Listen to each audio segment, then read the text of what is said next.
Well, hello. Let's see, I'm back. Boy. I've been busy doing some other things the last few weeks, so this is the first vlog that I've had a chance to post in probably almost about a month. But I decided to get back, and I have something new. I've decided to do just a little bit more macro photography.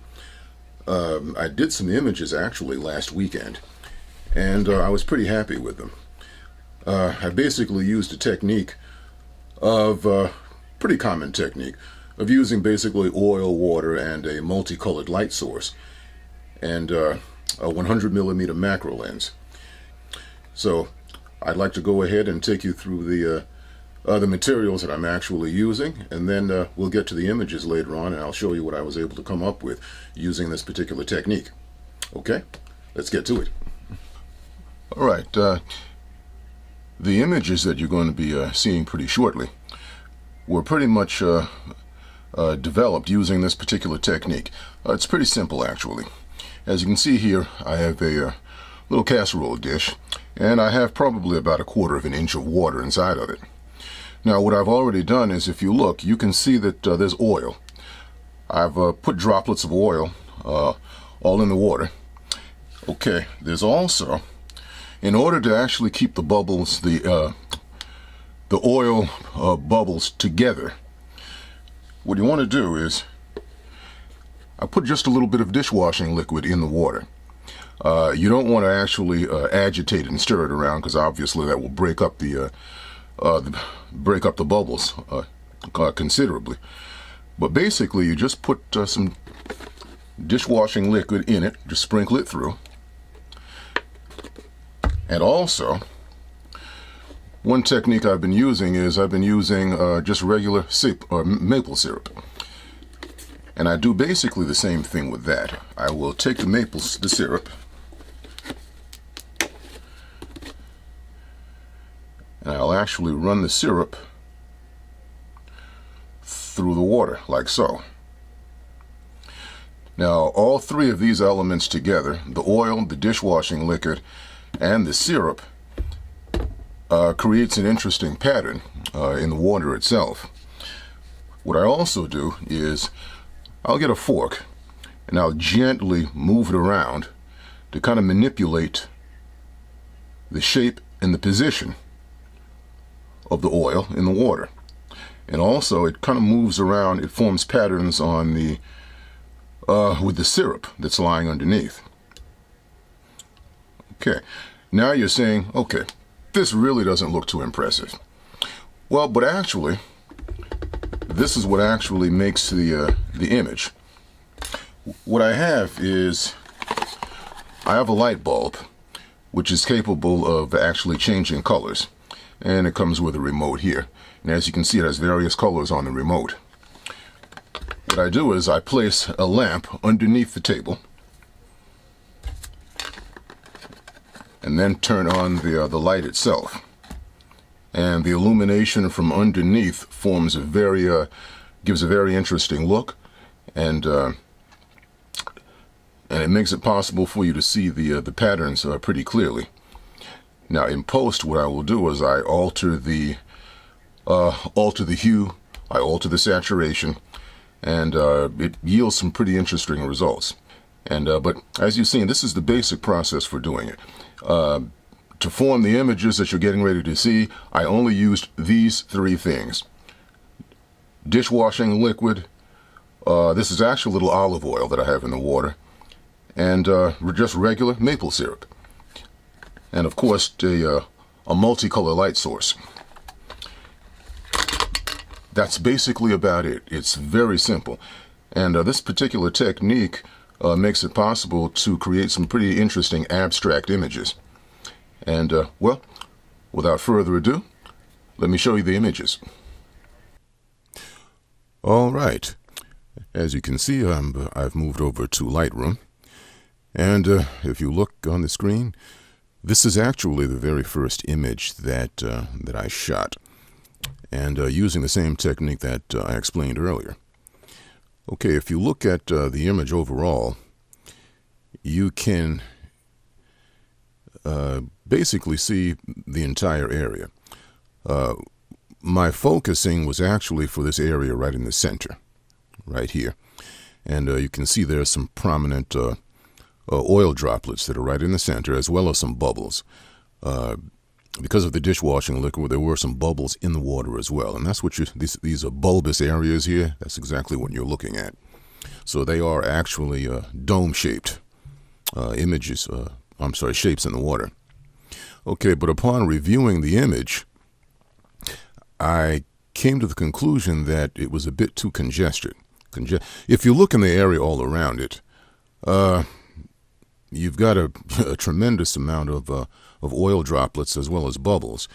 And what I wanted to do, I actually wanted to isolate something, particularly this image right in these bubbles right in the center, since this is basically where my focusing was.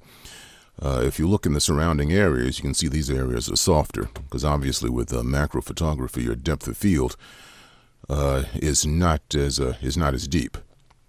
So what I did was I went into Photoshop, and what I did was I basically isolated and extracted this area right in the center. And what I did was I placed it against a black background, and I altered the hue and the saturation, and I added a considerable amount of sharpening to it as well as contrast. And as a result of doing that, it resulted in this particular image. And I rather like the results that I got with this. I think this would be a very nice abstract image to perhaps hang on your wall, and a bit of a conversation piece. And if you look at it very carefully, it's showing a pretty fair amount of detail. Even though the bubbles themselves were giving a very, as it was picking up the light from underneath, it was giving a very soft, diffuse look.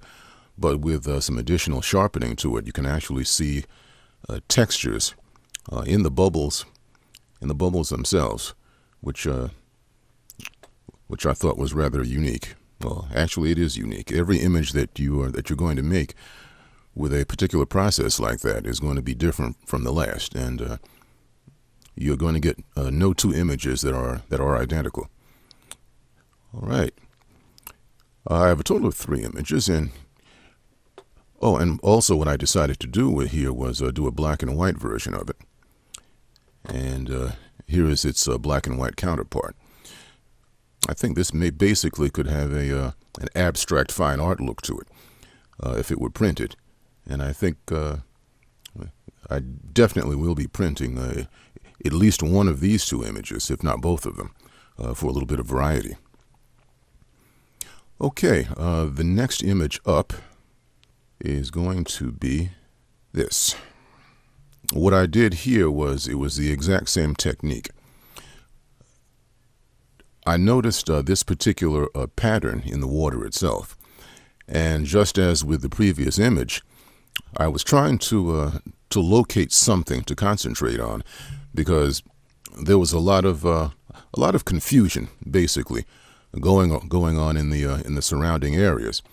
And as I looked, I saw this image right in the center. Now, I used the technique, I used the fork that I showed you with earlier to arrange these oil droplets and bubbles in a particular fashion. And what I did was, once I got it into Lightroom, I cropped it a bit and I tilted it so that it would go across the screen diagonally, as you can see right now. And I rather like the effect here. The blues are nice and brilliant, and if you look in the magenta areas here, it has a luminous look to it because it's picking up the red light from underneath, actually. And the blues also have somewhat of a luminous look to them. You have to remember that all of the light that you actually see on this image is not coming from above. It's actually coming from underneath. It has an effect. It looks like there was perhaps a light source over the top of it, but it wasn't. All of the light is actually coming from underneath the table itself, and actually illuminating the oil in the bubbles. And this is another image that I rather like. And I think this would be a pretty good conversation piece also once it was printed. And as with the previous image, I also have a black and white image. So that gives you a little bit of variety. You can choose between one or the other, or perhaps both. All right, this is actually the first image as it was actually shot in the dish.